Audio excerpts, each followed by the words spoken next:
Hello everybody! Well, time ran away from me the last few months. I've been busy with the other projects. As such, I've not had time to put on full shows for the AEW shows, for the AEW roster, as it were, for fantasy. I've decided to scale back as a result of that, just because I don't have the time to do this all the time. I will occasionally still do pay-per-views on the big events, probably.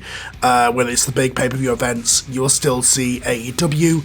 But I wanted to fill in the gaps about what happened for the last 3 months with the results and kind of the recap of what happened from September through November since I recorded All In back in September, which of course was the August, the late August, early September pay-per-view. So, this is the results for the last 3 months of AEW. Enjoy. Well, MJF, he became the AEW World Champion, or did he, at All In, but officially recognised he is the AEW World Champion. He came out the week after All In and said he is the one and only AEW World Champion.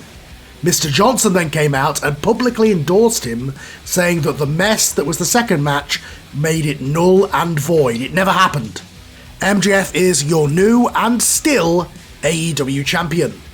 Paul Levesque, better known to the world as Triple H, then made his first AEW TV appearance and announced he also made a little investment, just like Mr. Johnson did. He took his divorce money and invested it in AEW, increasing AEW's financial stock, but also giving him 25% ownership over the company, just like Mr. Johnson. So both now, Mr. Johnson and Mr. Levesque are on the board of AEW, who gets to decide the goings-on with the sort of championship committee sort of thing.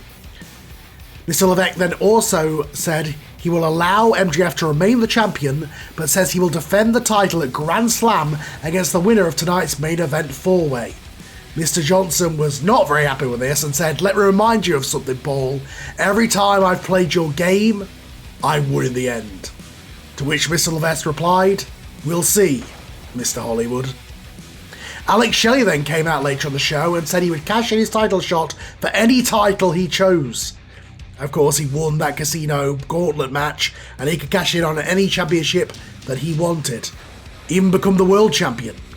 But tag team wrestling means so much to him. It made his career for the past 20 years, and he said that what Mr. Johnson has done to the tag team titles is a disgrace. Therefore, the Motor City Machine Guns will challenge Mr. Johnson and Ricky Starks at Grand Slam. And throughout the month, Becky Lynch, she held auditions for a new tag team partner due to the fact that Saraya was injured at All In when they won the AEW Women's Tag Team Championships. So it's the Irish and English connection is no more. She needs to find a new partner. And after having tryout matches with different partners throughout the month of September, she finally settled on Tiffany Stratton, the newcomer to AEW. Tiffany and Becky then defeated Toxic Attraction to retain the titles that night.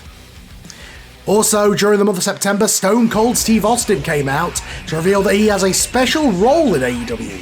He is the Sheriff, and as the new Sheriff, he will hand out a can of whoop-ass on anybody who gets out of line in AEW that needs an ass whooping. Then, at the end of the month, it was Grand Slam.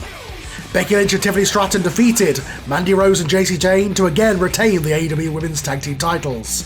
The Wrestling Foundation of Claudio Castagnoli and FTR defeated the new Hart Foundation, the British Bulldog Owen Hart and Kevin Steen, to win and become the AEW Trios Champions. Samoa Joe made his AEW debut and defeated Penta El Zero Miedo by submission with a Coquina Clutch. AEW on this night also made an official statement in regards to Trevor Mann, better known as Ricochet. He was arrested, and his upcoming trial for severe assault and battery charges is upcoming. Ricochet is currently indefinitely suspended, pending the results of that trial.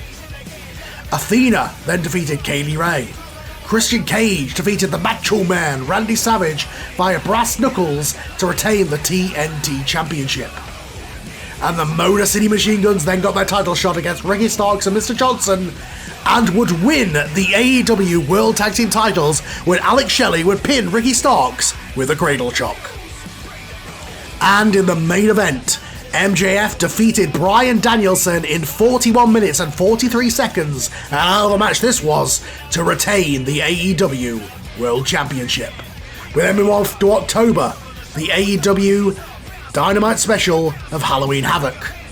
On this show, Adam Cole defeated Kevin Steen to finally put to rest their rivalry, it would seem.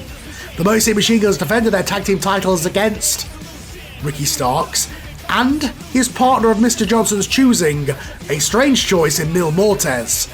Obviously, he was looking to stack the deck against the Motor City Machine Guns with the mammoth, the behemoth that is the undead Mil Mortez. However, that would backfire, as Mr. Johnson would repeatedly berate Mil Mortez during the match. Eventually, the dead man snapped, and Mil Mortez chokeslammed Ricky Starks, allowing the Motor City Machine Guns to retain the tag team titles. Timeless Toni Storm defended the AEW Women's World Championship and defeated Athena to retain. Her reign continues. Samoa Joe was then in action again, defeating Miro this time by knockout with a coquina clutch. The reunification of the Lucha Brothers then happened as Rey Fenix and Penta Zero Miedo joined back together as the Lucha Brothers to defeat the OC, the Nemeth Brothers and the Acclaimed in a Four Corners tag team elimination match. Becky Lynch and Tiffany Stratton, the AEW Women's Tag Team Champions, defeated Mercedes Moné and Awesome Kong to retain the AEW Women's Tag Team Championships. Darby Allin then defeated Jack Jester, who had debuted at AEW the month prior in a slaughterhouse match. A slaughterhouse death match, I should say, which was filled with insane violence and blood. Darby Allin just getting the win over the Scottish Psycho. Sheamus defeated Christian Cage via countout. Christian retains the TNT Championship, but Sheamus officially on paper gets the win. And then in an incredible main event, it was MJF facing Kazuchika Okada with the AEW World and International Championships on the line. And in the end, thanks to some underhanded tactics with a Dynamite Diamond Ring, MJF would defeat Okada and unify the World and International Championships to become a double champion, unifying and deactivating the International Championship and then forth proclaiming himself the ultimate AEW World Champion. He would continue carrying the belts throughout the month. Well, that's caught you all up, folks. I'll be back next time with Full Gear. Thank you for sticking with me with this shortened recap version of AEW. I'll be back with a full show as soon as I can.